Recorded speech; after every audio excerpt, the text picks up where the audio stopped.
Sekali lagi shalom. Salam damai sejahtera dalam Tuhan Yesus Kristus buat kita semua. Kita percaya bahwa Tuhan hadir di tengah kita hari ini. Amin. Mari kita siapkan hati dan pikiran kita untuk meresponi hadirat Tuhan tengah-tengah kita.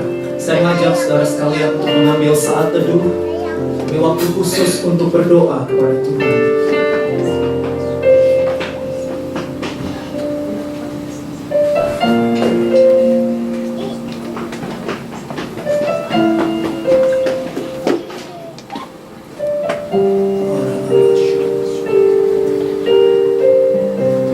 Buat kasih setia, rahmat dan anugerah-Mu Tuhan. Di bulan Agustus tanggal 17 di mana kami merayakan kemerdekaan Republik Indonesia yang ke-69, kami tahu kemurahan Tuhan lebih dari hidup untuk bangsa kami Indonesia dan buat kami semua yang ada di Korea ini.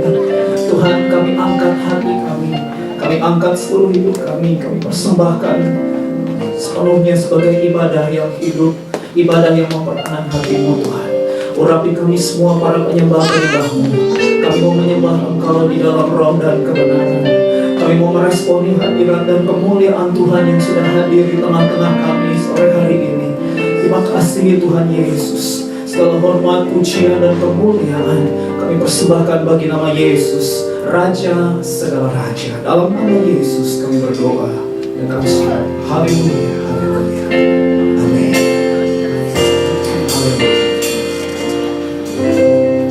Besar dan ajaiblah karya-Mu,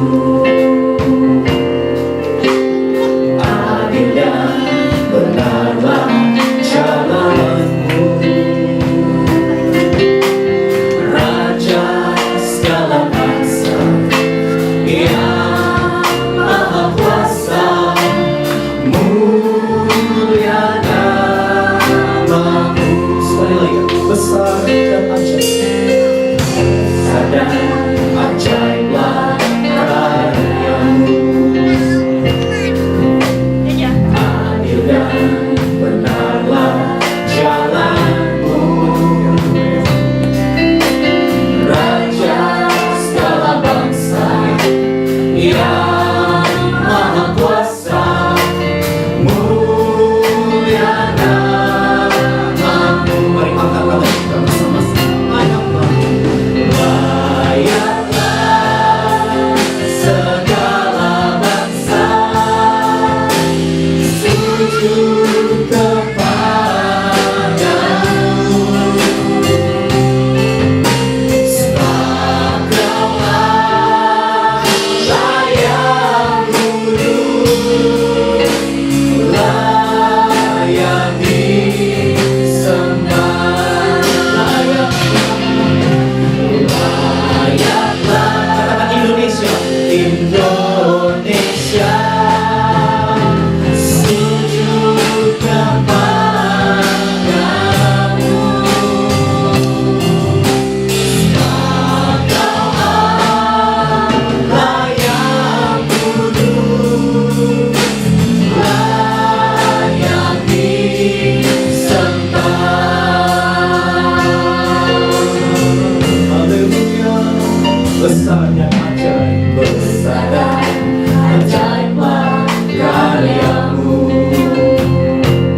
yang Maha Kudus. Perintahlah, datanglah kerajaan-Mu, jadilah kehendak-Mu di bumi seperti di sorga. Mat Tuhan atas bangsa-bangsa, berkat Tuhan atas Indonesia, atas Korea Selatan. Oh, kemuliaan-Mu datang.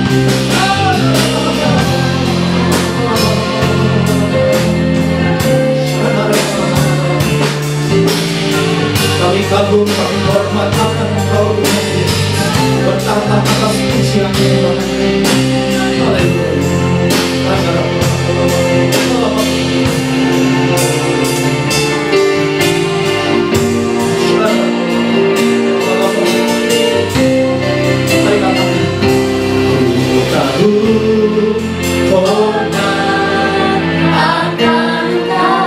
Menghormati hadirat-Mu, Allah yang kudus, mulia nama-Mu.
Yesus yang sudah hadir di tengah-tengah kami. Kami percaya hadirat Tuhan membawa kesembuhan, hadirat Tuhan mendatangkan kemenangan dan kemuliaan buat setiap kami. Kami siap Tuhan merayakan Engkau Yesus. Engkaulah segala-galanya buat hidup kami. Biarlah hidup kami semakin lama semakin mengasihi Tuhan. Biarlah hati kami semakin lama semakin ada dalam perkenanan Tuhan senantiasa. Terima kasih dalam nama Tuhan Yesus. Mari jemaat Tuhan yang siap memuji dan menyembah Tuhan, katakan bersama saya, amin. Sekali lagi, amin. Haleluya. Merdeka. Merdeka. Merdeka. Hari ini sukacita, tanggal 15 Agustus Korea Selatan merayakan ulang tahun kemerdekaannya ke-69, dan hari ini tanggal 17 Agustus negara tercinta kita Indonesia merayakan kemerdekaan yang ke-69. Sekali lagi tepuk tangan buat kalian Tuhan merdeka, kedua bangsa yang bersatu, dan kita boleh ada di negeri ini. Saya percaya semua bukan secara kebetulan. Kasih jabat kanan dan kanan kiri, katakan Tuhan penuh kemuliaan. Amen.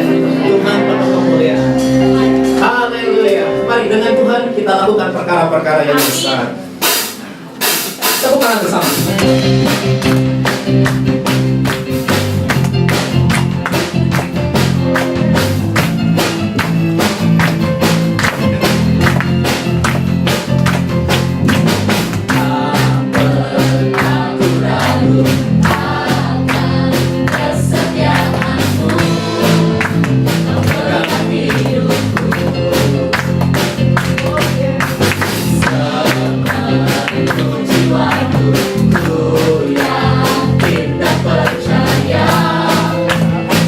Ikut langkahku. Serukan nama Yesus. Yesus kaulah Raja dalam hidupku, kuasa jaya untuk selamanya. Hanya Kau Tuhan, sumber kekuatan, kuasa-Mu tercurah bagiku sekarang. Dengan siapa? Dengan Tuhan berjalan, Tuhan berjalan dari kemuliaan sampai kemuliaan selamanya. Tepuk tangan di atas kepala.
Sekalian, hari ini spesial kita mau memberkati bangsa tercinta kita Indonesia.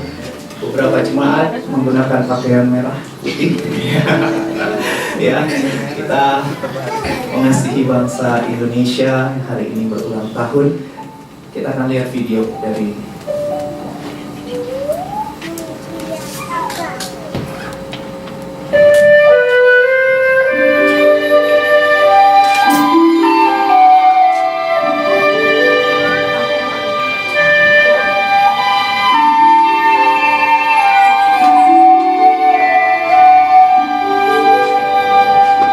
Indonesia, negara kepulauan di Asia Tenggara yang terbentang dari Sabang sampai Merauke, diberkati dengan kekayaan alam dan etnik budaya yang luar biasa. Penduduknya yang berjumlah 238 juta jiwa, termasuk keempat terbesar di dunia dengan mayoritas beragama Islam. Bulan Oktober nanti Indonesia akan dipimpin oleh presiden yang baru. Terus berdoa untuk masa transisi ini agar kondisi sosial dan politik Indonesia dalam keadaan baik dan aman.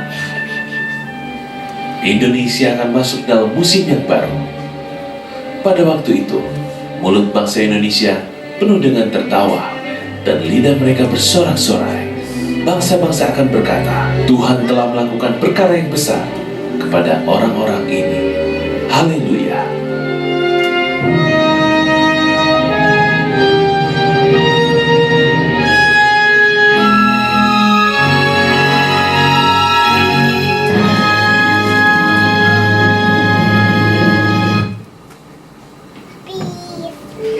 Kita mau doa untuk bangsa Indonesia. Kita tahu ini hari kemerdekaan untuk Indonesia.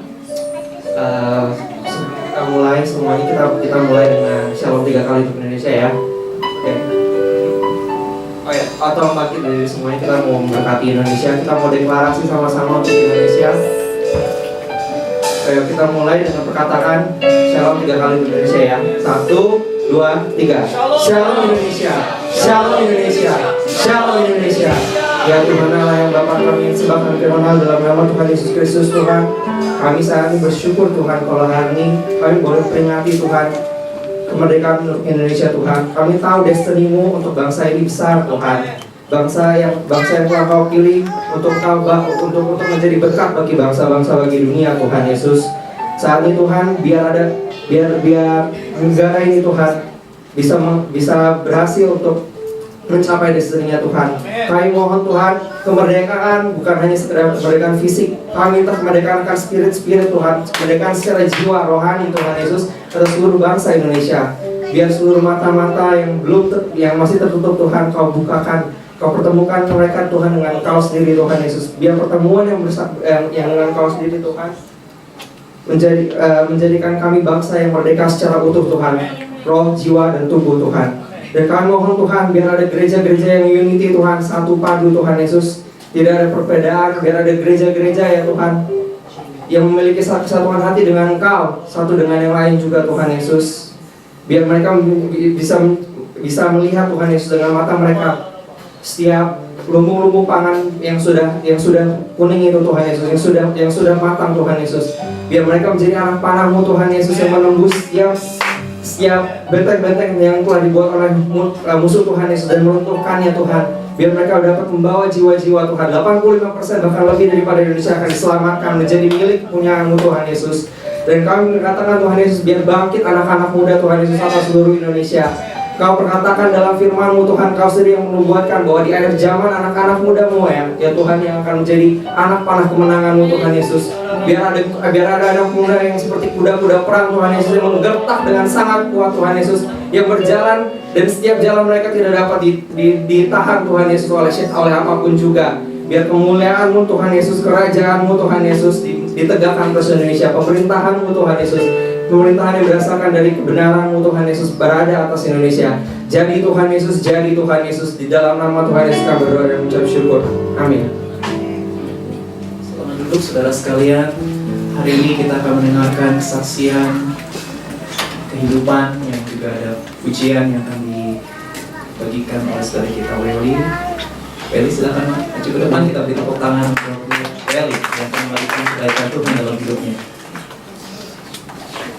Shalom semuanya, saudara-saudaraku. Saya mau bersaksi di mana Tuhan memerdekakan saya.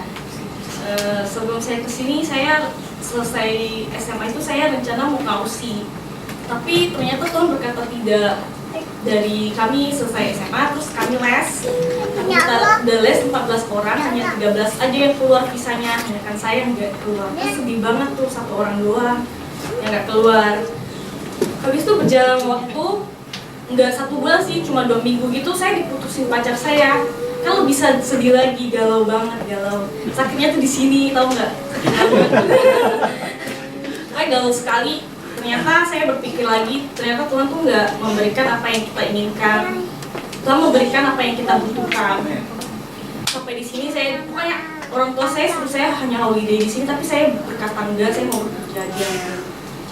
Habis itu saya berubah, nggak manja lagi, kayak bisa lebih menghargai orang lain. Dulu saya manja banget, nggak pernah mau kerja apa-apa, bangun siang terus, hanya bisa minta instan doang dari orang tua, hanya bisa minta uang dari orang tua. Tapi sekarang saya malah bisa membiayakan hidup sendiri. Saya begitu ke dia, jadi agak deg-degan ngomongnya.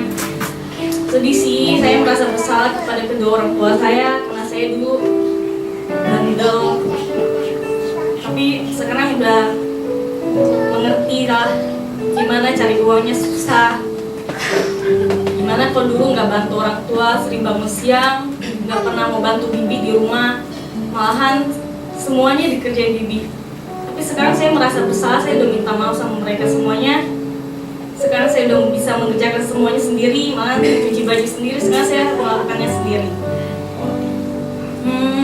Tuhan itu nggak pernah gagal sih, biarpun saya nggak kausi, saya ambil hikmahnya aja. Ternyata ini yang saya butuhkan, perubahan yang saya butuhkan, bukan kausi yang saya inginkan itu. Saya mau bernyanyi, Tuhan nggak pernah gagal. Emang sih Tuhan nggak pernah gagal sama sekali dalam hidup kita.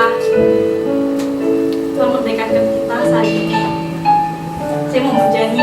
Kalau bisa bernyanyi sama-sama saya. Tuhan tak pernah gagal.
Kalau saya percaya Tuhan yang telah membebaskan dan memerdekakan hidup Welly, Tuhan yang sama yang akan membebaskan dan memerdekakan hidup kita. Amin.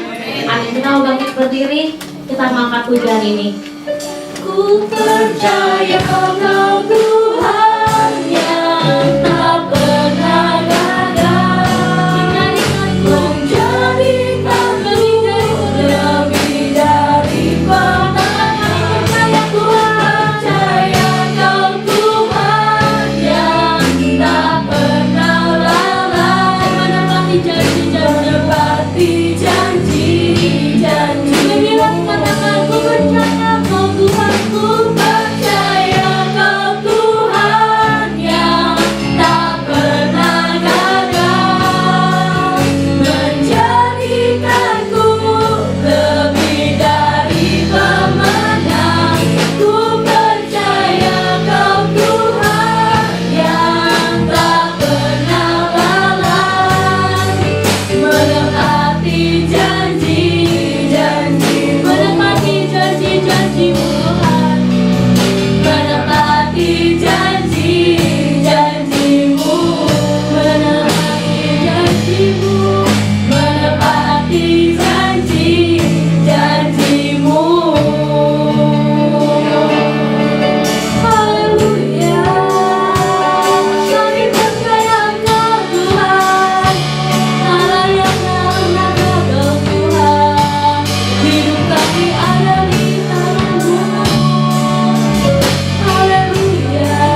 syukur Tuhan. Kalau kami tahu Tuhan, Engkau Tuhan yang akan membuka setiap pintu kami. Kalau kami tahu Tuhan, Engkau yang lebih tahu Tuhan apa yang terbaik buat kami. Bukan yang kami ingini Tuhan, tapi yang Engkau ingini. Ajari kami Tuhan untuk mau belajar Tuhan, mendengar dan mengerti apa isi hati-Mu untuk kami. Kami mengucap syukur Tuhan, kami mengucap syukur Tuhan. Sebab kami tahu Engkau yang gak pernah menjadikan kami gagal Tuhan. Engkau yang berjanji akan menjadikan kami lebih dari pemenang. Tuhan, sore hari ini kami mengucap syukur Tuhan kalau kami akan mendengarkan firman-Mu Tuhan. Kami mau belajar Tuhan tentang apa isi hati-Mu Tuhan terhadap kami, terutama tentang masalah finansial di kehidupan kami Tuhan. Kami mengucap syukur Tuhan kalau kami boleh mendapatkan kesempatan untuk belajar Tuhan. Karena kami tahu Tuhan ketika kami mau belajar Tuhan untuk sesuatu yang lebih bagus Tuhan, untuk sesuatu yang lebih baik Tuhan, maka kami siap untuk menerima berkat-berkat-Mu yang berlimpah Tuhan. Terima kasih Tuhan, kita yang siap untuk mendengarkan dan belajar akan kebenaran firman Tuhan sore hari ini. Kita mau katakan amin.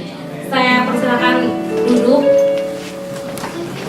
Sore hari ini sore yang spesial karena sore hari ini tepat tanggal 17 Agustus kita udah dikasih tahu kalau bangsa kita merayakan ulang tahun kemerdekaannya. Merdeka.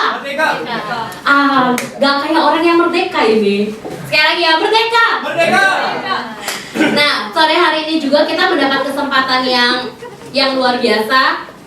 Yang waktu pertama kali Kode dibilang, ya ada speaker yang akan membawakan tentang financial planning tuh suka banget gitu. Karena kadang permasalahan kita bukannya mendapatkan uangnya. Kadang kita bisa mendapatkan uangnya, bisa menghasilkan money-nya, tapi kita suka salah dalam mengelola uang itu. Benar nggak saudara? Kadang masalah kita itu ya. Jadi sore hari ini kita bersyukur kita mendapat kesempatan yang luar biasa. Kalau kita boleh mendapatkan pembelajaran tentang mengelola keuangan. Kita mendapat kehormatan sore hari ini. Sebelum kita panggilkan Bapak kita yang satu ini, saya akan bacakan sedikit dari CV-nya profil Bapak kita yang satu ini. Pria yang memilih jurusan teknik industri sebagai bidang yang ditekuninya ini menyelesaikan studi S1-nya di Universitas Petra Surabaya pada tahun 2001. Pada tahun 2004, Bapak ini menyelesaikan studi S2-nya di Dongseo University Korea dan meraih gelar doktoralnya pada tahun 2012 di Pusan National University. Bapak yang bernama lengkap Bernardo Nugroho Yahya ini pernah melayani di shelter Busan selama 7 tahun. Dan sekarang ini menjadi asisten profesor dari Department of Industrial and Management Engineering di Hong Kong University of Foreign Study di Korea. Kita sambut dengan tepuk tangan yang meriah ya, Bapak Bernardo Nugroho Yahya PhD.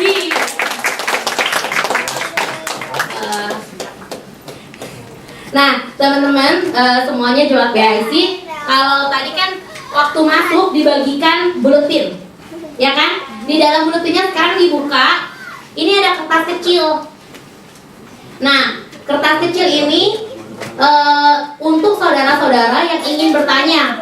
Jadi apa yang dari seminar yang Bapak Bernardo sampaikan, kalau misalkan dari saudara-saudara ada yang mau bertanya, dan pastinya ya bertanya yang banyak.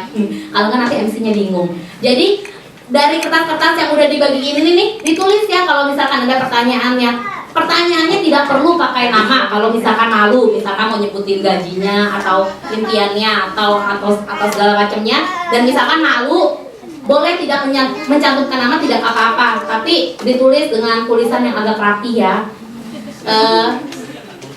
Disediakan ballpoint juga. Jadi nanti kertas-kertas yang ini boleh nanti dikasih ke Anne atau ke Sali. Nanti Cisali dan Ana yang akan mengambil kertas-kertas ini. Jadi untuk nanti selanjutnya akan Ana bacakan dan nanti akan dijawab oleh Bapak Bernardus. Oke, selanjutnya tempat dan waktu saya persilakan Pak.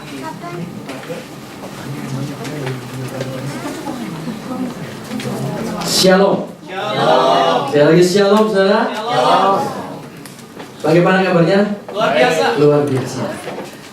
Terima kasih untuk kesempatan yang diberikan oleh jemaat BIC untuk saya sehingga saya bisa meraih tempat ini. Terima kasih juga untuk Mother Baby yang mengundang saya di tempat ini. Pertemuan saya pertama kali dengan jemaat BIC, saya bertemu dengan saudara Evan waktu itu, dan saya percaya tidak ada kebetulan. Pertemuan dengan saudara Evan, kemudian saya akhirnya bertemu dengan Master Dedi, dan pada saat ini saya berdiri di tempat ini. Dan izinkan saya berbagi apa yang saya ketahui tentang yang namanya financial planning.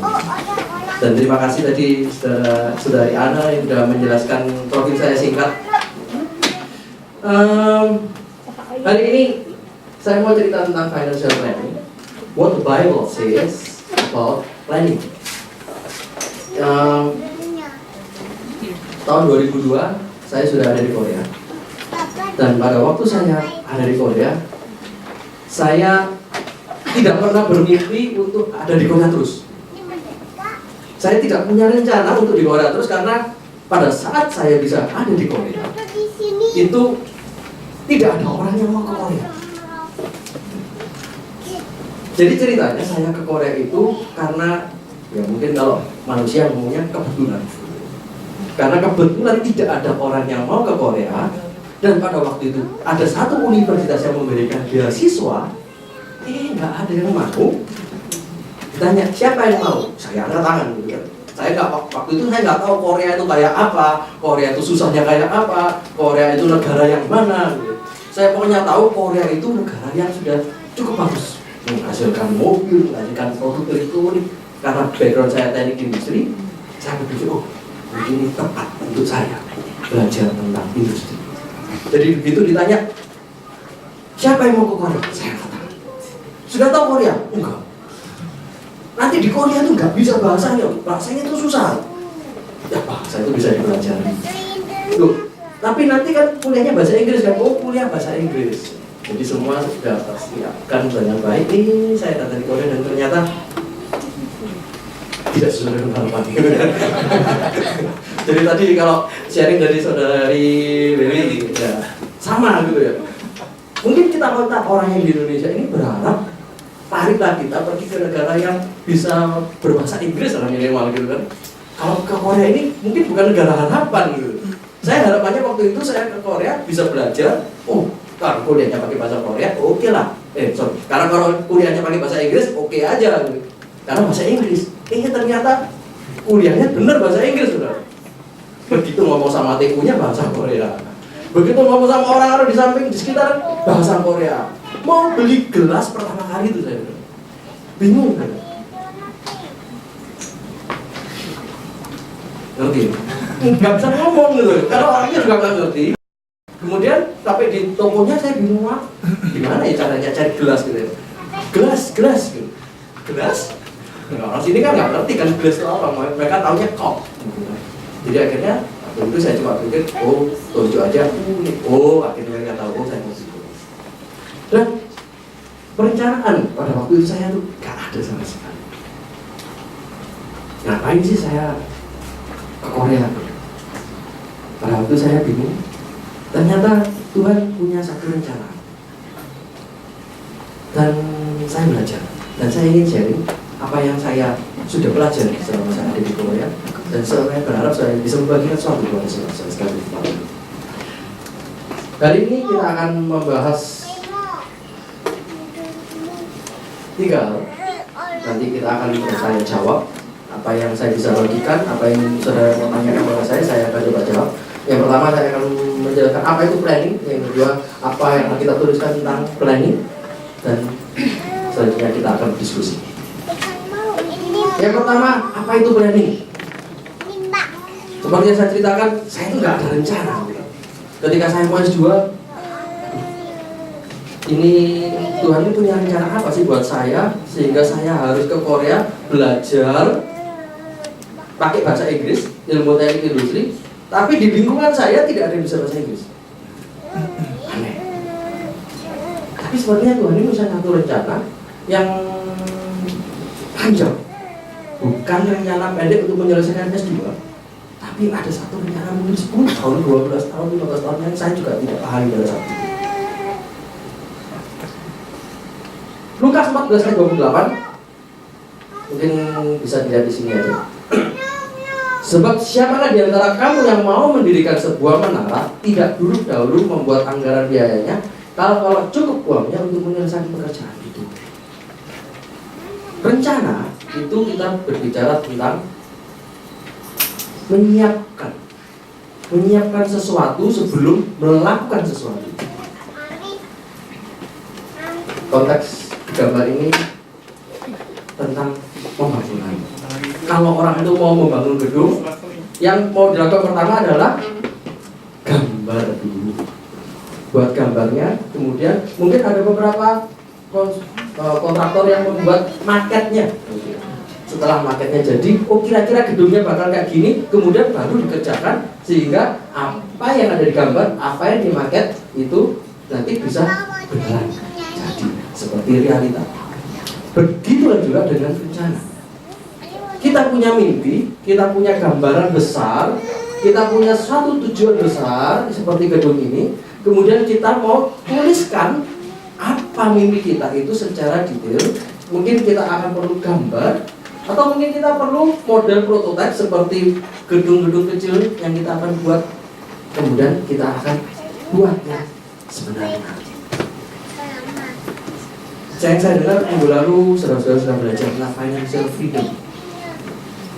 Saudara-saudara sudah belajar bagaimana supaya kita tidak punya ketergantungan terhadap finansial. Dan hari ini kita mau belajar tentang financial planning.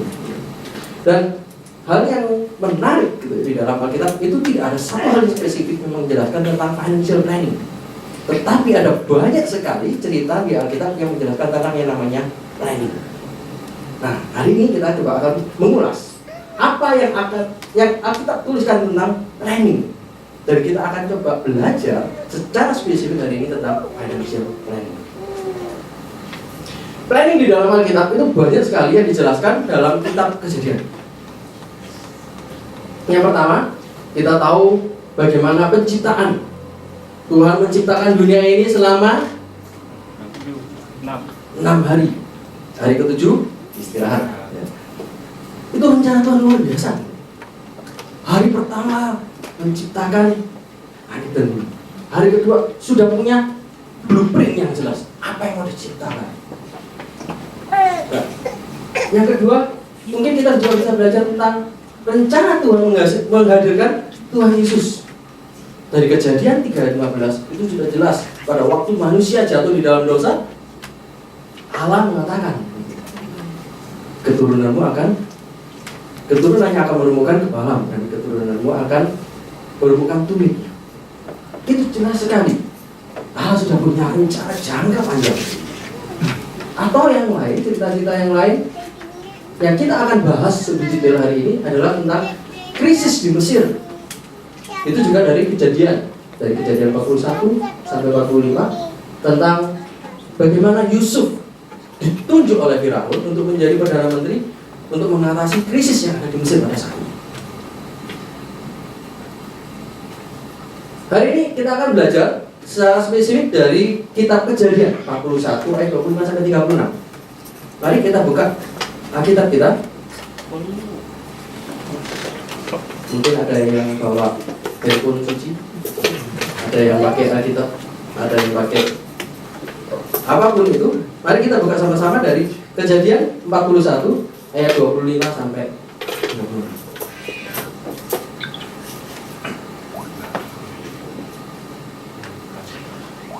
Kita akan baca bersama-sama Kejadian 41 ayat 25 sampai 36. Saya akan bacakan ayat 25, saudara-saudara akan membaca ayat yang ke-26 dan begitu seterusnya. Kejadian 41 ayat 25 sampai 36. Lalu kata Yusuf kepada Firaun, kedua mimpi tuanku Firaun itu sama. Allah telah memberitahukan kepada tuanku Firaun apa yang hendak dilakukannya. Yang baik itu ialah 7 tahun, dan ketujuh kulit gandum yang baik itu ialah 7 tahun juga. Kedua mimpi itu sama.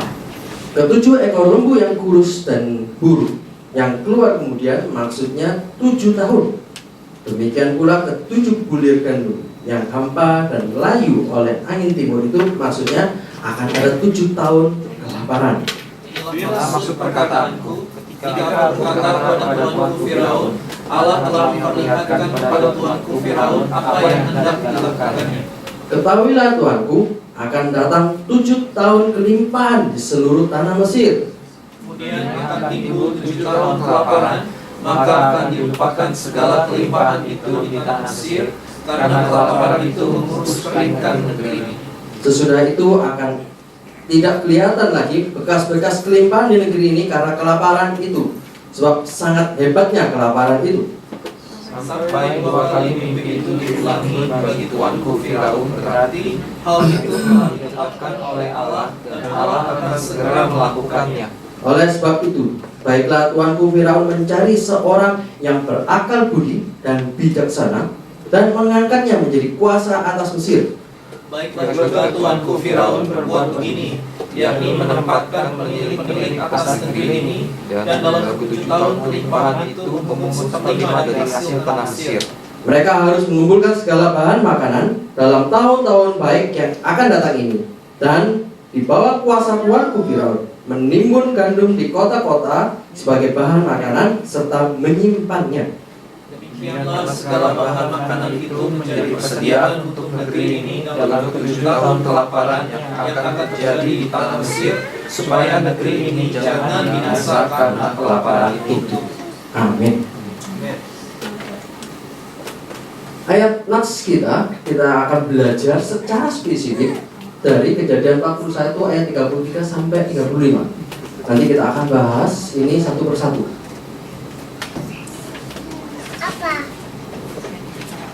Nah, sebelum saya masuk pembahasan secara detail, ada fakta tentang Yusuf yang perlu kita ketahui. Jadi tadi ceritanya tentang Yusuf yang menafsirkan mimpinya Firaun, tetapi ada fakta-fakta yang ternyata ada sedikit kemiripan. Ada sedikit kemiripan dengan kita.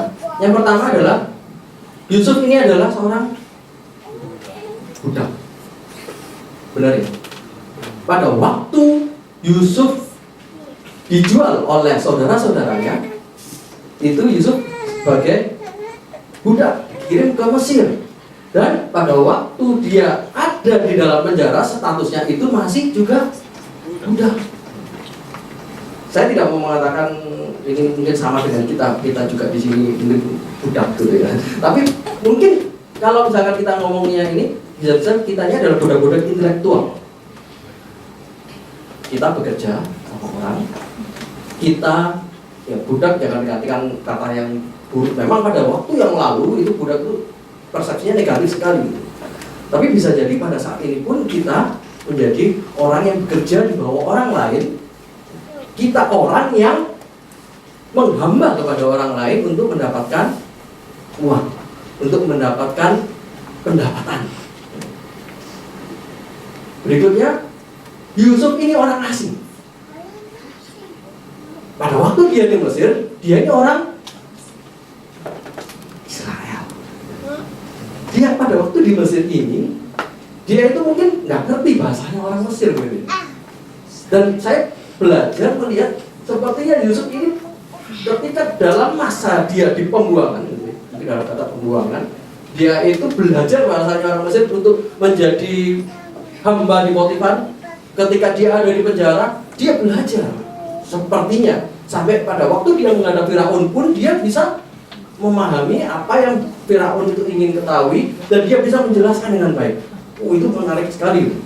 Sama dengan kita, kan? Ketika kita ada di sini, bahasanya susah. Tapi ini yang terjadi dengan Yusuf. Yusuf tidak memiliki pendidikan tinggi. Ini fakta juga. Karena pada waktu Yusuf itu ditangkap, pada waktu Yusuf dijual gitu ya, itu kalau tidak salah dalam perspektif akhirat, kalau tidak salah dijelaskan Yusuf umur 17 tahun ya. Yusuf itu umurnya 17 tahun. Jadi kalau umur 17 tahun kira-kira sama dengan kita yang 17 tahun ini dalam pendidikan apa? SMA. Setelah dijual, Yusuf langsung jadi budak. Nggak pernah mengalami pendidikan S1, S2, masuk kuliah, belajar bahasa apa, nggak ada.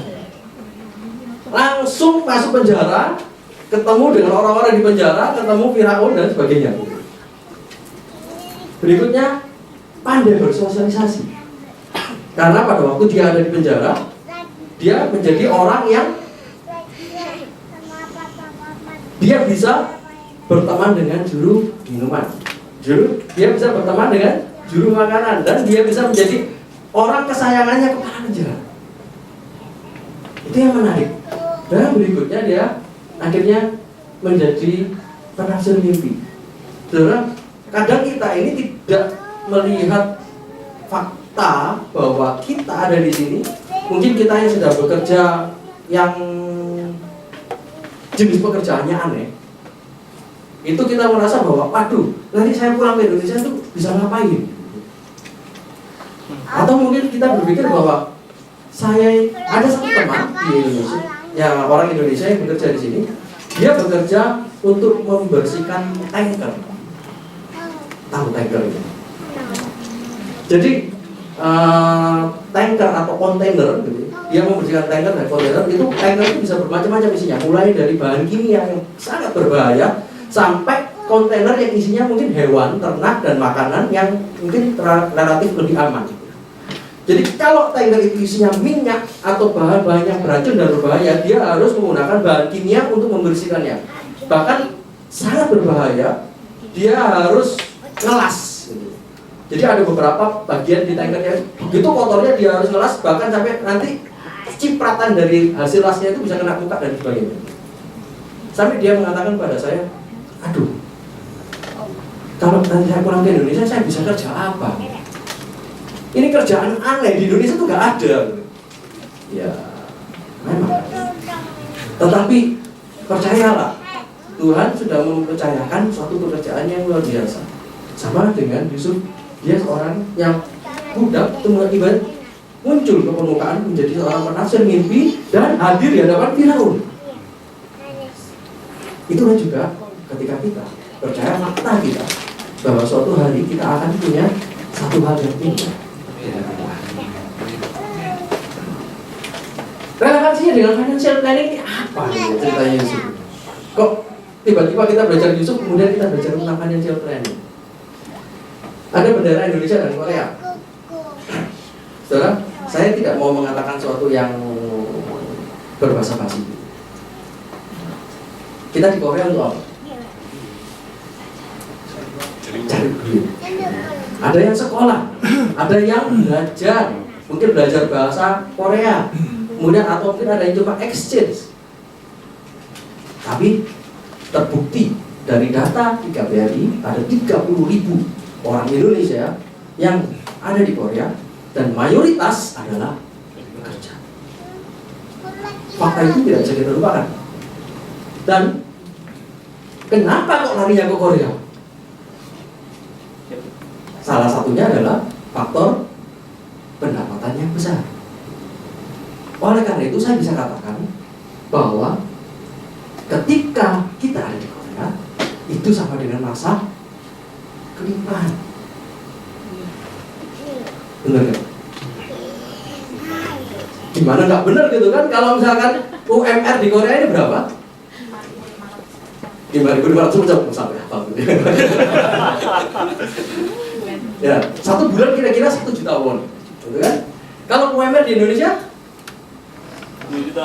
kira-kira juga 1,5 juta rupiah. Gitu kan? Mungkin yang terakhir di ibu kota aja itu yang paling tinggi itu ya sekitar 2,2. Nah, bayangkan kalau misalkan 1 juta won dikonversi ke rupiah jadinya 12 juta. Berarti selisihnya ada 10 juta won. Berarti ini ketika saudara ada di Korea, berarti saudara sedang ada dalam masa kelimpahan.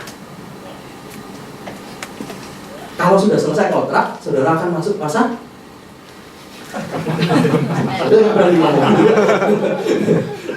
oleh karena itu, gitu ya. Oleh karena itu saya bisa mengatakan bahwa ini kita punya persepsi yang sama, punya relevansi yang sama. Dan pada waktu Yusuf diangkat menjadi Perdana Menteri, Yusuf diberhadapkan pada suatu masa 14 tahun untuk menghadapi krisis. Dan dia harus membuat suatu rencana strategis. Nah, mari kita belajar 5 hal. 5 hal dari cerita Yusuf tentang financial planning. Yang pertama, ini dalam bahasa Inggris saya tuliskan a discerning and wise man. Kejadian 41 ayat 33 mengatakan, oleh sebab itu baiklah Tuanku Firaun menjadi seorang yang berakal budi dan bijaksana dan mengangkatnya menjadi kuasa atas tanah Mesir. Ada dua kata, akal budi dan bijaksana. Apa yang berakal budi? Kata berakal budi dalam bahasa Inggrisnya discerning. Secara harfiah kalau dikatakan discerning ini mengatakan good judgment, quick to understand, make effect of great subtlety. Jadi punya kemampuan untuk memahami dengan cepat, bisa mengambil keputusan dengan tepat, dan punya efek yang besar untuk sesuatu yang sangat sulit, untuk hal yang sangat susah. Itu dia punya hal yang benar-benar intelijennya tinggi. Salah satu yang dituliskan dalam Alkitab, bagaimana kita mengetahui God's will, rencana Tuhan. Rencana Tuhan itu benar-benar suatu hal yang susah. Kalau saudara ditanya, apa rencana Tuhan untuk hidup Anda? Kalau mungkin tanya ke saudara tanya, apa rencana Tuhan untuk hidup Anda? Susah gitu kan ya. Ini saya yakin kita semua juga akan menjawab sesuatu yang gimana gitu ya. Tapi pasti semuanya berakhir pada untuk kemuliaan Tuhan, untuk kemuliaan nama Tuhan. Tapi untuk apa? Gimana caranya? Ada teman saya mengatakan bahwa saya mau jadi koki yang memuliakan nama Tuhan. Ini sudah spesifik banget gitu. Menjadi koki yang memuliakan nama Tuhan. Emangnya gimana menjadi koki yang memuliakan nama Tuhan? Gampang aja. Saya akan membuat makanan yang orang itu pasti tidak boleh sakit dengan makanan saya. Itu satu. Kedua, ketika orang itu makan makanan saya, dia terberkati dengan makanan saya. Ini luar biasa. Ada lagi orang yang mengatakan bahwa Tuhan itu punya rencana dalam hidup saya untuk saya menjadi seorang fotografer untuk kemuliaan nama Tuhan. Itu benar-benar sangat spesifik lagi, gitu kan? Mau jadi apa fotografer untuk kemuliaan nama Tuhan? Kayak apa? Saya punya kamera DSLR, saya akan memfoto apapun yang bisa saya foto dan saya posting supaya orang melihat bahwa Tuhan ada. Ini kita bicara tentang akal budi, discerning God's will. Kita bisa baca dari Roma 12 ayat 1 sampai 2. Oleh karena itu persembahkan tubuhmu sebagai persembahan yang hidup dan kudus dan berkenan. Janganlah kamu menjadi serupa dengan dunia ini, tetapi berubah sesuai pembaharuan budimu untuk mengenal kehendak Allah, apa yang baik dan apa yang berkenan. Dengan itulah kita bisa punya akal budi untuk mengetahui kehendak Tuhan. Dan Yusuf mengatakan itu kepada Firaun, cari orang yang berakal budi. Yang berikutnya, selain berakal budi juga carilah orang yang bijaksana. Kalau orang zaman dahulu mengatakan orang bijaksana itu orang yang punya jenggot, gitu kan? Karena kalau darah semakin panjang dia tuh mikirnya juga semakin panjang. Wise man memiliki kemampuan dalam mengambil keputusan yang baik, benar dan tepat. Amsal itu adalah pusat dari kata-kata bijak yang ada. Jadi kalau misalkan kita mau menjadi orang yang bijaksana, mari kita belajar dari Amsal. Secara khusus Anda bisa belajar dari Amsal 22 ayat 17 sampai Pasal 24 ayat 34 dikatakan Amsal tentang orang bijak. Yang kedua, di Kejadian 41 ayat 34 itu dikatakan tentang penilik. Baiklah juga Tuanku Firaun berbuat begini, yakni menempatkan penilik atas negeri ini. Kalau mungkin dikatakan bahwa penilik ini sebagai sebuah kontrol untuk negeri yang akan menghadapi krisis. Nah, seringkali kalau kita ini punya itu kita tidak bisa menyeimbangkan antara yang namanya want dan yang namanya need. Tadi menarik sekali yang disampaikan saudari Welly, gitu. Tuhan itu tadi kata-katanya menarik.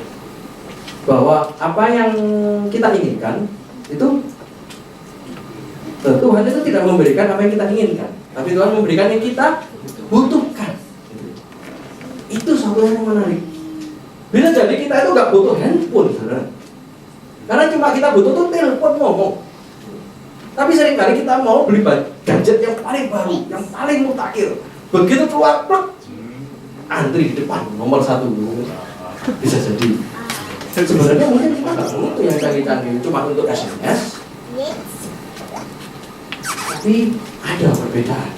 Oleh karena kita butuhkan seimbangan.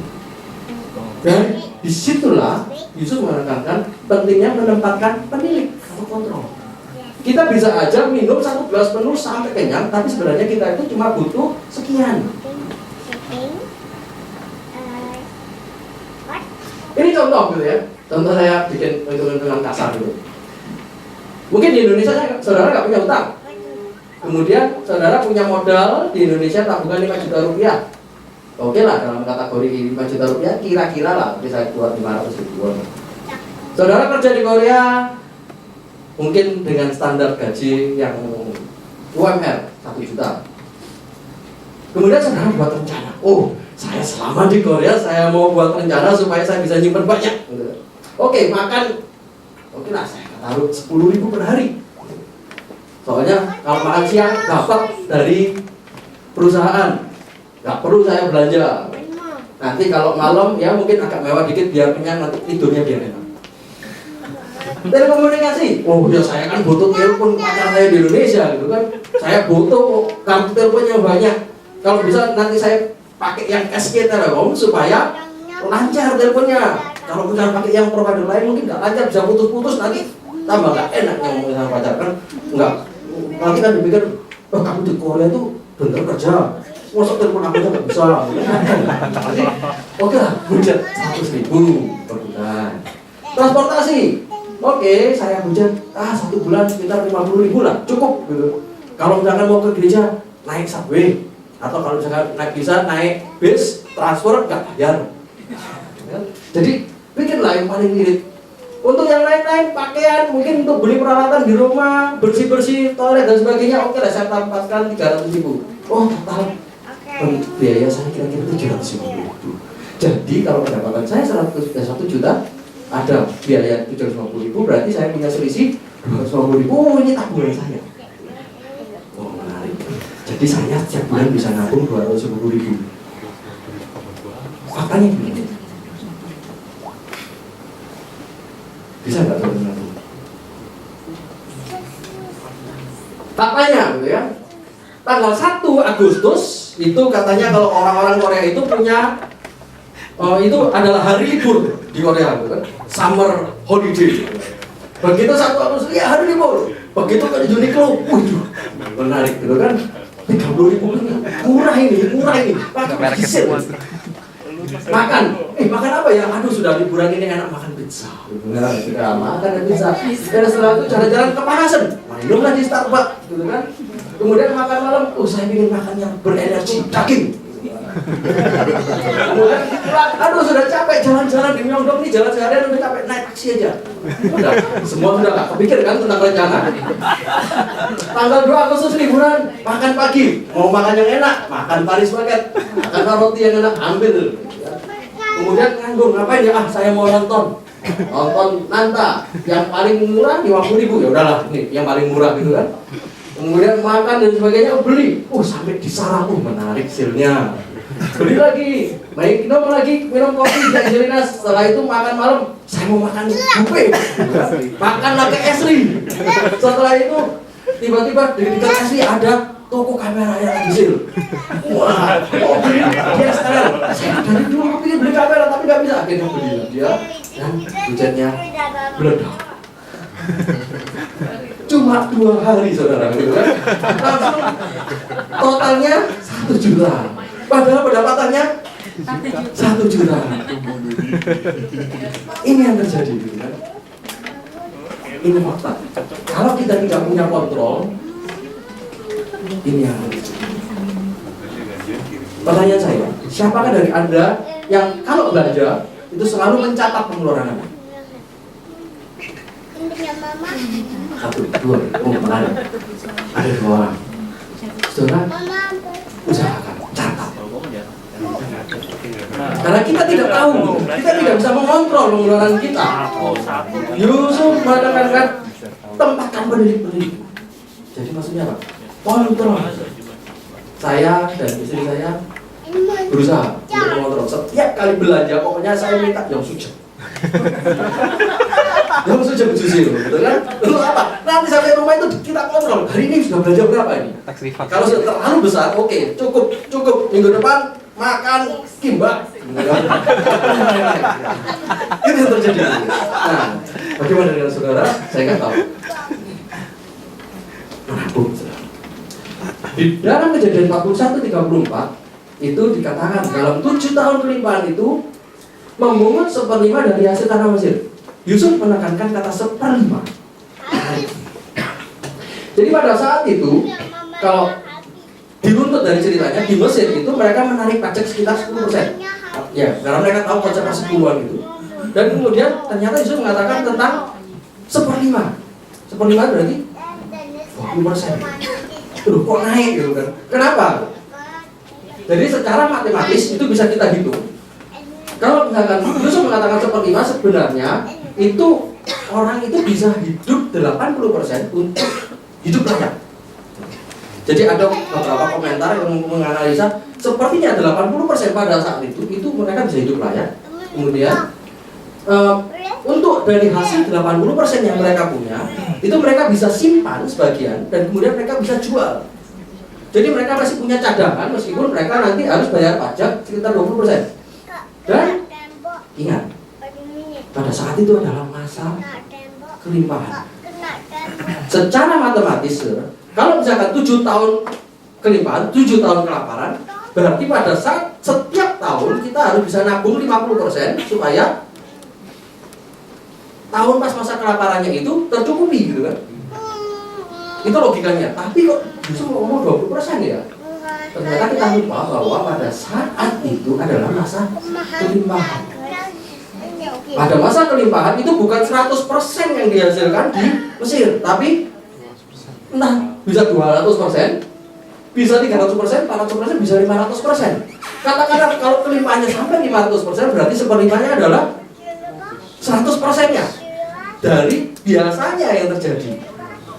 Jadi tabungannya pada masa kelimpahan itu bisa mencukupi untuk masa kelaparannya. Saudara, coba kalau misalkan tadi hitungan kita benar secara rencana biaya, dengan pendapatan 1 juta, kemudian kita bisa menabung 250.000. Kira-kira setara dengan berapa rupiah? 2,5 juta rupiah. Itu UMR-nya Indonesia juga. Dan seperti yang diceritakan oleh, kalau misalkan di media mengatakan Ahok, itu kan tanya, ini kok bisa segini UMR-nya? Ya karena itu sudah dihitung berdasarkan dari KHL, kebutuhan hidup layak. Sama, kalau misalkan kita bisa membuat itu sesuai dengan kebutuhan hidup layak, berarti 250.000 itu cocok untuk uang simpanan itu. Nah, tapi saya nggak tahu saudara menabung berapa persen. Tapi Yusuf menekankan 1/5 itu konsep matematisnya sangat menarik sekali. Berikutnya adalah tentang berbagi. Pada waktu Yusuf itu menyimpan semuanya, itu Yusuf tidak mengumpulkan, menimbun, menyimpan untuk Mesir sendiri, tetapi untuk dibagi. Dari Kejadian 41:27 itu dikatakan juga dari seluruh bumi. Jadi orang-orang di seluruh bumi datang ke Mesir untuk minta makanan dari Mesir. Artinya apa, saudara? Pada waktu itu disimpan, itu bukan cuma untuk dimakan oleh orang Mesir, tapi juga dimakan oleh orang. Berbagi. Seperti yang mungkin disampaikan oleh Pastor Dedi minggu lalu tentang murah hati. Ini juga sama. Bagaimana kita bisa berbagi? Kisah anak muda yang kaya raya. Dia bertanya kepada Tuhan Yesus, Tuhan, aku sudah melakukan perintahmu. Aku tidak membunuh, tidak mencuri, tidak berzina. Hormat pada orang tua. Aku tidak berdusta, tidak mengingini orang lain. Apalagi yang aku harus lakukan supaya bisa mengikut engkau? Jawabannya dari Tuhan Yesus, juallah seluruh harta benda. Jadi pada waktu itu anak muda itu langsung sedih karena dia punya banyak harta. Kalau sudah punya banyak harta, mari berbagi. Dan Yusuf itu punya satu hal yang terakhir yang kita tidak ketahui dari apa yang bacaan kita hari ini, tapi kita bisa baca dari Kejadian 45 ayat 5. Dikatakan bahwa tetapi sekarang janganlah bersusah hati dan janganlah menyesali diri karena kamu menjual aku ke sini, sebab untuk memelihara kehidupanlah Allah menyuruh aku mendahului kamu. Tuhan punya rencana untuk Yusuf. Meskipun dia dijual oleh saudara-saudaranya, tetapi Tuhan punya rencana untuk memelihara kehidupan. Bukan cuma memelihara kehidupan saudara-saudaranya, bukan cuma untuk memelihara kehidupan orang Israel, tapi dia memelihara kehidupan seluruh dunia. Karena waktu itu masa kelaparan yang sangat hebat di dunia. Dan Yusuf dipakai Tuhan untuk memelihara kehidupan. Apa rencana Tuhan? Tuhan sudah mengirim mereka ke Korea. Mungkin saya buka kesempatan tanya jawab. Jadi supaya ini pengantar. Ada pertanyaan-pertanyaan yang khusus? Boleh dikumpulin ke anak. Kalau ada pertanyaan silakan ke anak atau mungkin ada yang mau langsung bertanya. Ada seorang teman saya sambil menunggu pertanyaan-pertanyaan ini gitu. Oh, ada satu. Mau langsung saya baca.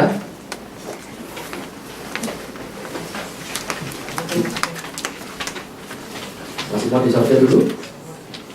Itu sudah ada beberapa. Oke, saya langsung dulu ya, coba. Ini ada 3 nih Pak.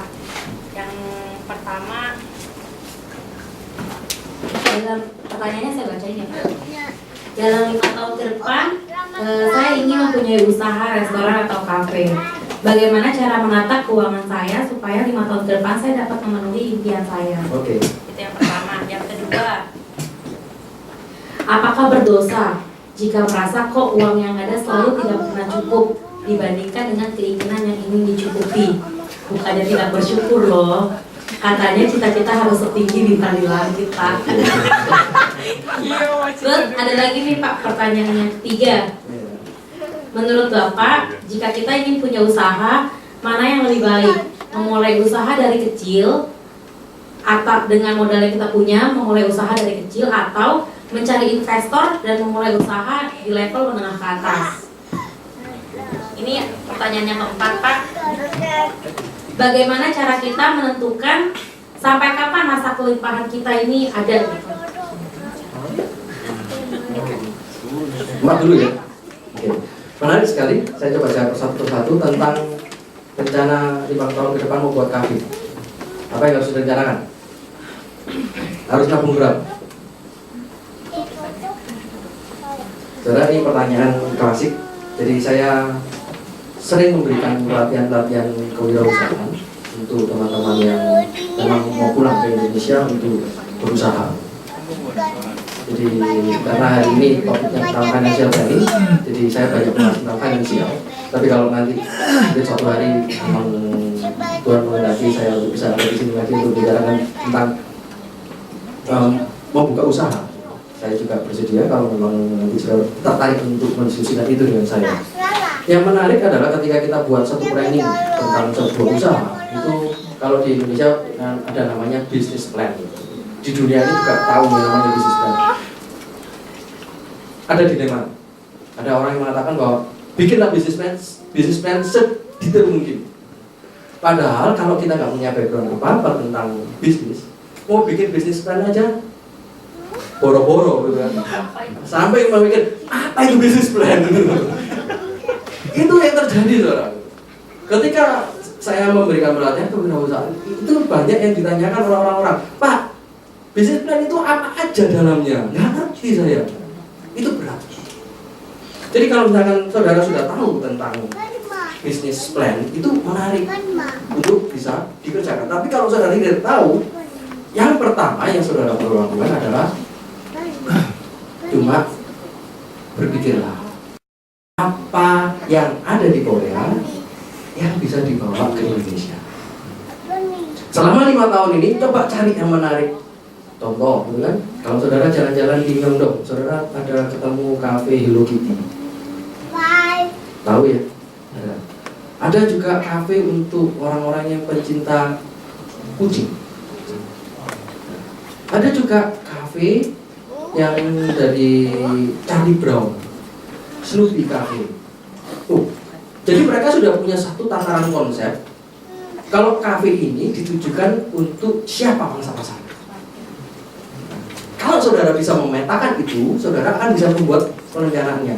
Contoh, kalau saudara itu mau bikin kafe Hello Kitty, berarti saudara harus punya lisensi dengan Hello Kitty. Nah, saudara harus cari franchise-nya Hello Kitty di mana, supaya saudara tidak dituntut nantinya kalau sudah bikin kafe di Indonesia. Nah, itu juga perkara hukum dan sebagainya itu nggak gampang. Tetapi planning itu saudara harus tentukan dari sekarang. Yang menarik adalah terkadang pilihannya banyak sampai kita itu nggak bisa menentukan, nggak bisa memutuskan. Saya mau yang mana? Kafe itu sudah terlalu banyak. Bahkan di Korea ini katakan tiap 500 meter, dalam radius 500 meter itu ada sekitar 10 coffee shop. Ya coba aja saudara jalan gitu kan, itu benar gitu. Di sini kelihatan ada jalanan, ini nyebrang lagi di sana ada jalanan gitu, nyebrang lagi di sana ada jalanan lagi gitu. Itu fakta. Nah, kalau saudara mau bersaing di Indonesia mau bikin kafe, apa yang saudara lakukan? Kira-kira gitu. Pertama tentang keuangan, kedua tentang ide. Idenya mau bikin kafe yang seperti Kitty dan sebagainya, itu harus ada. Dan 5 tahun ini buat planning itu. Itu secara singkat gitu. Kemudian pertanyaan kedua, tidak pernah cukup gitu.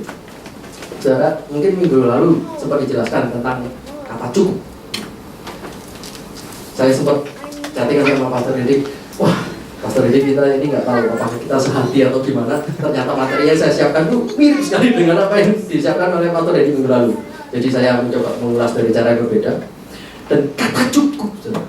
Ini kata cukup itu sesuatu yang nggak jelas. 200.000 cukup? 200.000 cukup? Cukup. Cukup. Ada orang-orang, ada teman saya gitu ya. Ini menarik. Jadi dia itu tidak pernah mau bawa uang cash. Dan dia tidak pernah mau pakai kartu ATM-nya untuk beli sesuatu. Jadi kalau misalkan dia jalan-jalan, dia berharap temannya bayarin dia. Kalau misalkan temannya nggak membayar dia, ya dia diem aja udah di rumah, nggak apa-apa, mainan handphone gitu kan, mainan laptop. Mau ikut nggak? Itu kemana dong? Ngapain? Ayo kita minum kopi. Lu bayarin nggak? Enggak lah. Oh ya udah. Jadi dia Jadi ada orang-orang seperti itu. Dia berpikir bahwa aku udah cukup, nggak perlu jalan-jalan seperti itu, dengan ini aja udah cukup. Tapi ada orang-orang yang mengatakan berpikir bahwa aku tuh kalau nggak jalan-jalan tuh kaki gatel. Nah, kita perlu bedakan ya, seperti dari keseimbangan antara want and need. Kita hukum, kita ingin. Nah, itu sesuatu yang ambigu. Itu di batas abu-abu. Saya tidak bisa mengatakan bahwa saudara itu cukupnya berapa, saya cukupnya berapa. Karena setiap orang punya kebutuhan yang berbeda.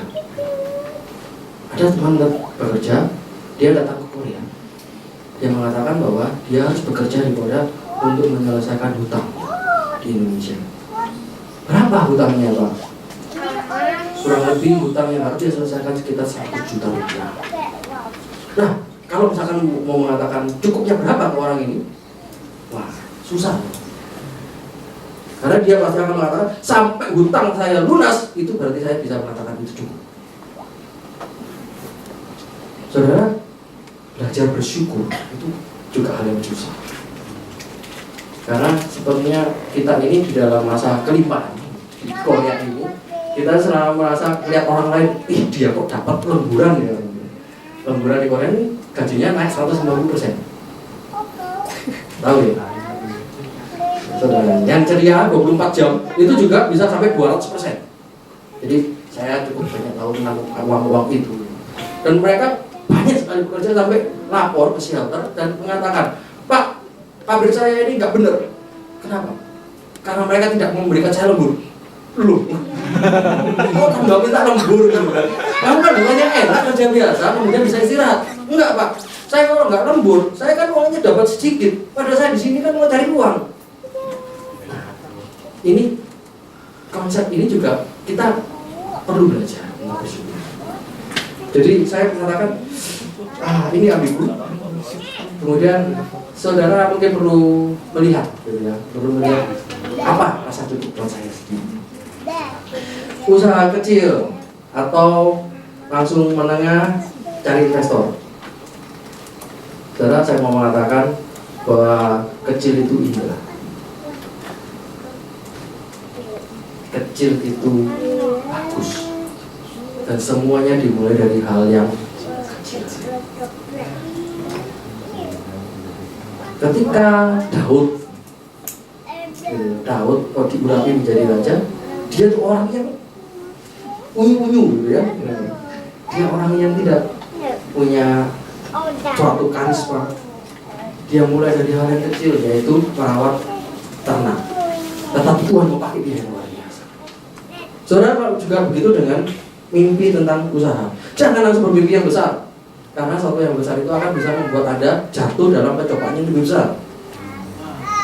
Kalau saudara mau bermimpi sesuatu, mimpilah hal yang kecil, kerjakan yang kecil itu dengan tekun, pasti akan menjadi besar. Ada teman yang dia punya mimpi untuk membangun sebuah restoran.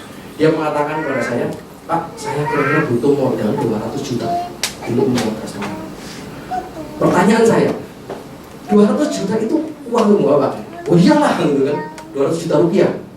Kenapa Pak kok sampai butuh uang 200 juta? Karena saya mau bikin restoran di pinggir jalan di mana nanti supir truk itu bisa datang ke sana. Jadi saya mau bikin restoran yang kecil, lahan parkirnya besar. Jadi saya berpikir, duh, intinya ini mau bikin restorannya atau mau bikin lahan parkir?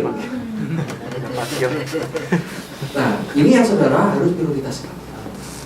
Dalam berusaha, saudara perlu cari apa yang perlu dilakukan dahulu, kemudian apa yang perlu dilakukan kemudian.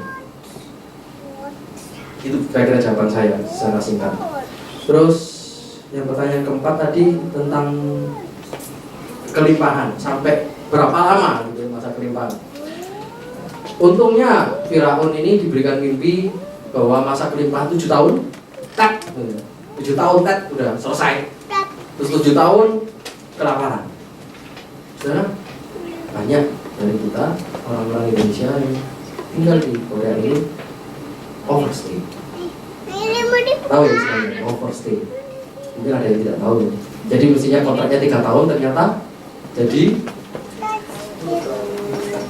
5 tahun. Mestinya kontraknya 4 tahun 10 bulan. Ya, sekarang yang baru 4 tahun 10 bulan, jadinya 10 tahun di Korea. Nah, apa kata cukup? Apa sampai di mana kelimpahan itu, saudara?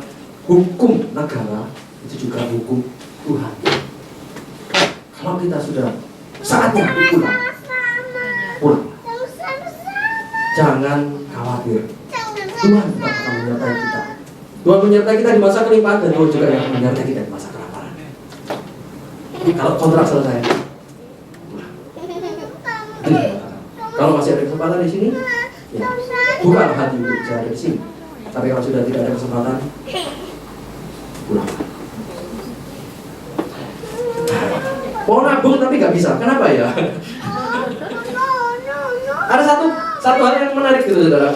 Ada teman saya gitu. Dia cara nabungnya unik. Yang pertama,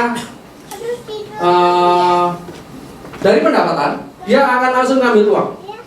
Jadi misalkan 1 bulan saya menabung 500.000 won, saya langsung ambil 500.000 won, saya taruh di rekening lain. Saya tidak boleh kotak-atik rekening ini. 500.000 won ini yang akan saya gunakan untuk belanja dan sebagainya. Dan dia akan ngambil uang Bisa jadi misalkan nih 100 ribu won masukin dompet. Belanjanya harus pakai uang cash, nggak boleh pakai gesek. Jadi kalau misalkan 100 ribu ini udah habis, uangnya nggak ada, jangan ambil ATM. Sudah berarti itu limitnya Anda. 100 ribu habis sudah cukup. Berarti nanti bulan depan ambil lagi 100 ribu, nggak apa-apa kalau mau belanja. Tapi cukup. 500 ribu tadi sudah disimpan, 100 ribu untuk belanja, mungkin sisanya kalau untuk kepepet.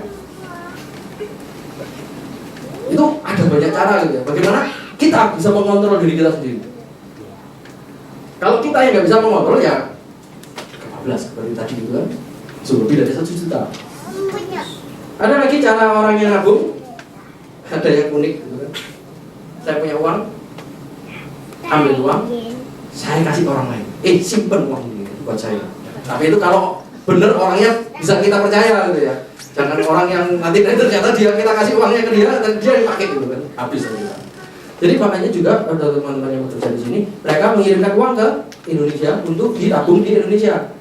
Mereka punya rekening atas namanya sendiri, kemudian ditabung.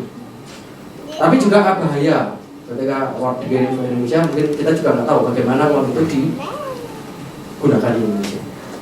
Nah, setiap kita punya satu hal yang unik dan saya percaya bahwa saudara punya kontrol yang perlu dilakukan untuk supaya bisa menabung dengan baik. Menurut Bapak bagaimana cara mengontrol atau mengontrol diri sendiri untuk selalu menyisihkan menabung sedikit uang setiap bulannya? Karena namanya juga wanita, susah mengontrol diri. Ya seperti itu tadi gitu ya, saya katakan ya. Saudara, Korea ini konsumtif sekali. Saudara, kalau saudara sudah punya kartu ini dahsyat. Bahkan nggak usah saudara yang gesek, istri saudara yang gesek, suami saudara yang gesek, teman saudara yang gesek, bahkan orang lain yang nggak kenal yang gesek pun itu bisa kegesek. Bahaya. Kalau saudara mau menabung, jangan pakai kartu. Hiduplah pakai uang cash. Itu saran saya. Kalau saudara sudah bisa hidup dengan uang cash yang terbatas, saya yakin tabungan Anda akan. Kalau saudara masih pakai kartu, saya nggak tahu. Mengontrolnya memang susah sekali karena kalau saudara, apalagi di sini gitu kan, tadi ketika saya jalan ke sini ketika bersama istri, ini kalau tiap hari Minggu kok kayak gini enak gitu kan, di bawah Namdaemun dekat ke Myeongdong, gitu kan. Kita tidak akan bisa mengontrol. Kira-kira itu dari saya. Ada mungkin ada pertanyaan lagi, saya kira cukup ya. Dan terakhir 5 hal yang kita pelajari hari ini. Kita punya akal budi dan bijaksana untuk bisa melakukan apa tentang financial kita. Kontrol, jangan lupa. Kita punya self control, kita punya self resilience. Istilahnya kita harus bisa membuat rencana kita berjalan dengan baik. Tabung, jangan lupa menabung. Dan konsep berbagi. Kalau saudara sudah punya hal yang banyak, jangan ragu-ragu untuk berbagi. Berbagi pada orang yang membutuhkan, berbagi pada gereja, berbagi kepada siapapun mereka yang ada dekat dengan kita. Dan yang terakhir, ingatlah, rencana Tuhan ada pada kita, bahwa Allah menunjuk kita bukan cuma untuk mengumpulkan uang, tapi untuk memberkati orang sekitar kita. Terakhir, to fail to plan is to plan to fail. Saudara gagal merencanakan, artinya saudara sedang merencanakan untuk gagal. Mari kita tutup di dalam doa untuk apa yang kita percaya.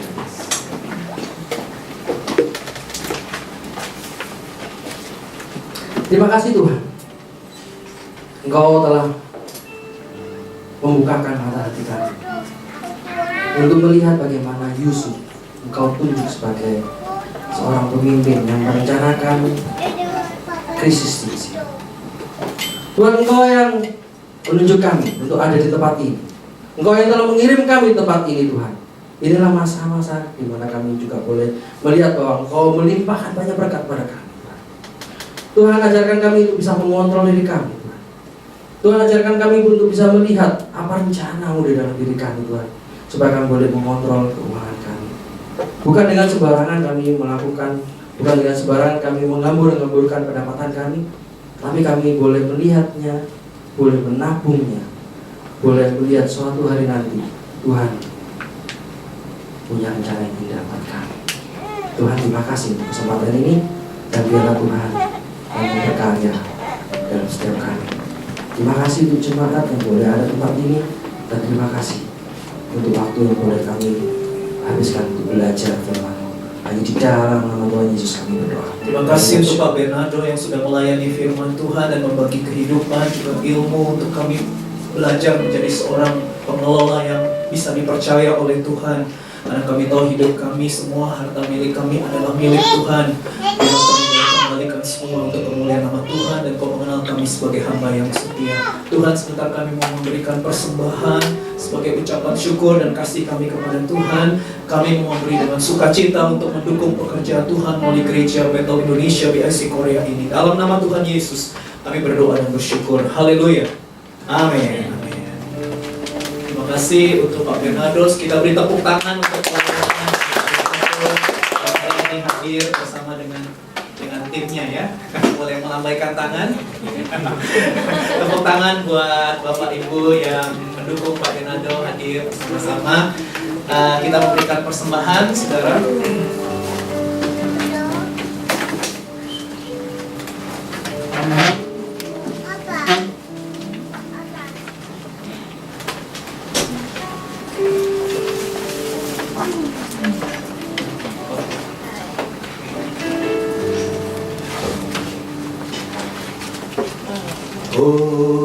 Hosanna in the highest. Let our King be lifted up.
Yesus untuk ibadah hari ini. Berkati para pelayan Tuhan, secara khusus Pak Bernardo yang sudah menyampaikan firman Tuhan yang hadir bersama dengan timnya. Kiranya Tuhan selalu melimpahkan kebaikan, kemurahan Tuhan.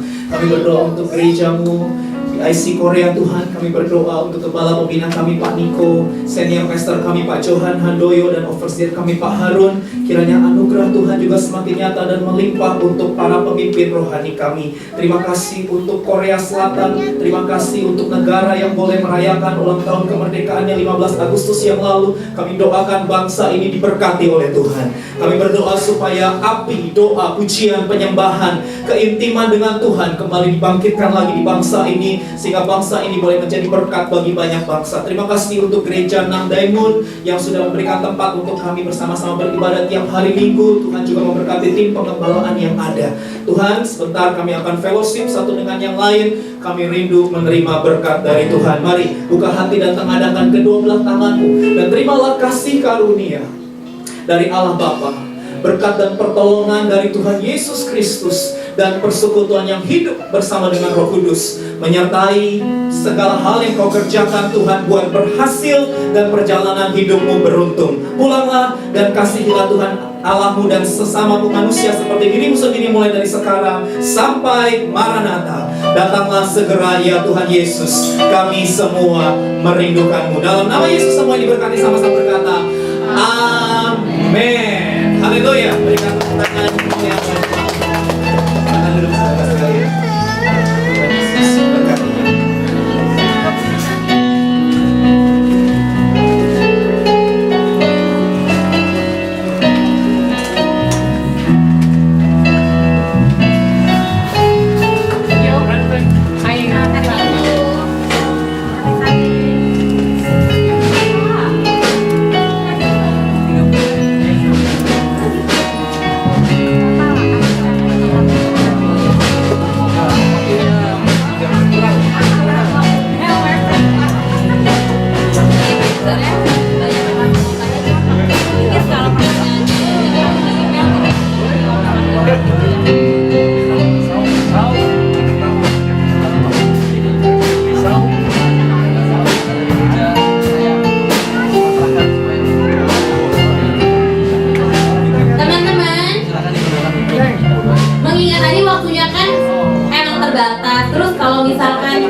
Pasti masih banyak yang mau ditanyakan. Kalau misalkan masih ada yang mau ditanyakan, bisa tulis aja.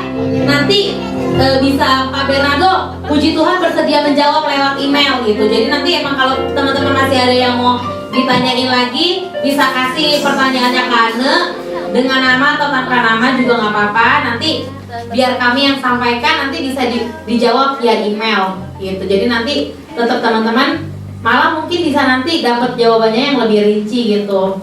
Jadi kita juga berterima kasih atas kesediaannya Pak Bernardo untuk membalas email-email dari kita gitu. Makasih. Tepuk tangan buat Pak Bernardo. Emailnya ada di situ. Emailnya ada. Nanti kalau misalkan ada yang mau email langsung gitu ke Pak Bernardo juga bisa minta di Ane atau di kode di emailnya gitu. Terus hari ini kita mendapat berkat siomay, yeay. Jadi nanti di lantai 6 habis ini kita makan siomay bareng-bareng. Jadi nggak tahu enak banget. Enak deh. Selamat hari Minggu, Tuhan Yesus memberkati. Apa gua?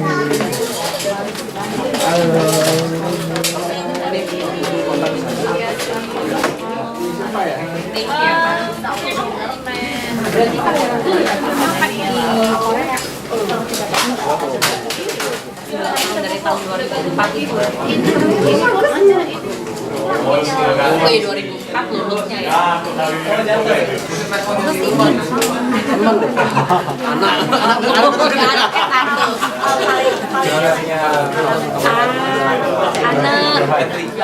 anak itu kerja apa? Daniel juga programmer, dia juga programmer. Namanya Daniel. Dia dapat S2-nya juga di Busan. Sudah aku stop. Oh udah ya.